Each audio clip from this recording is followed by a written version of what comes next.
Halo, selamat sore saudara. Anda menyaksikan program berita Kompas Petang. Bersama saya Cynthia Rompas dan Rahmat Ibrahim hanya di Kompas TV, independen, terpercaya.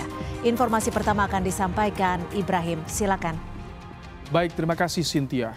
Saudara, polisi melakukan penilangan terhadap seorang warga negara asing asal Amerika Serikat karena mengendarai angkutan umum di kota Denpasar, Bali.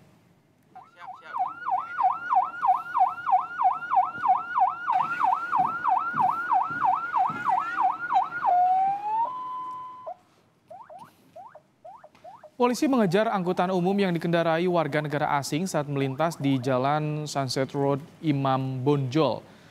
Pelaku pun sempat kabur dari kejaran polisi, namun akhirnya polisi berhasil menghentikan angkot tersebut di underpass Simpang Ngurah Rai. Aksi bule yang mengendarai angkutan umum ini sempat viral di media sosial.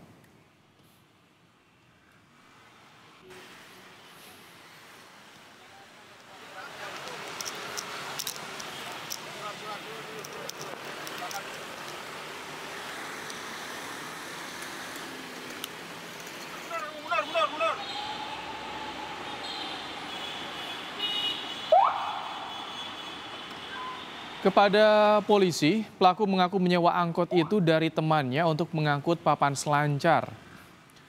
Dari pemeriksaan itu, pelaku tidak memiliki surat izin mengemudi A umum untuk mengendarai kendaraan umum. Polisi pun menyita angkutan umum yang ia kendarai sebagai barang bukti.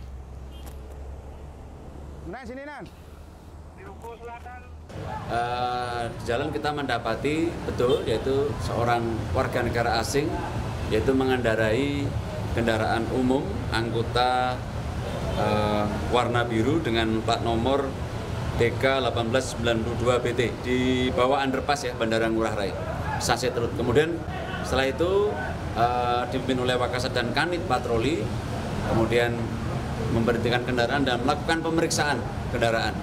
Pada saat melakukan pemeriksaan kendaraan diketahui bahwa yang bersangkutan mempunyai surat izin mengemudi